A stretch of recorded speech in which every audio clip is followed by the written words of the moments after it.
thinking I think we're in the zone for, it's going to be an epic sunset if it keeps up. If these clouds stay the way that they are, it is going to be amazing.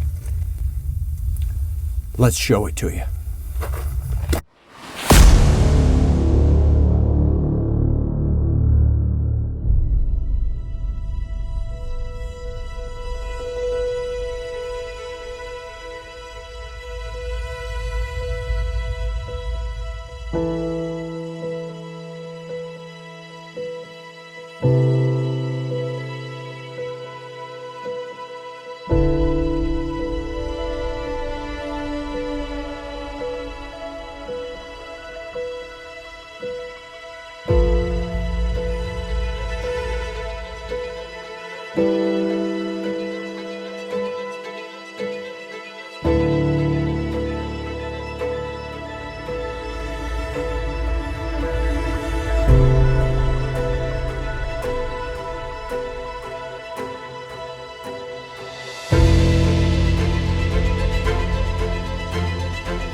There are times where there are not enough minutes with everything that's happening, photographically speaking, that you can get everything that you want. I needed like 6 cameras to get 6 angles.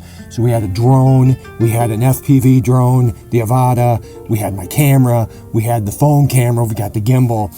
But sometimes you just gotta move. And this is one of those nights. These are one of those sunsets that you think, how is it possible that this is even real? An entire day of clouds all day, and the horizon broke, and well, this was the result. So, hey, we're gonna go home and have nachos. It's appropriate for being out here in the middle of the desert. And we love sharing these episodes with you. This is what we're out here for, is to do this kind of thing. So, hope you enjoyed it. Love having you guys around. And well, we'll get up tomorrow, do it again. See you in the next one. See you in the next one.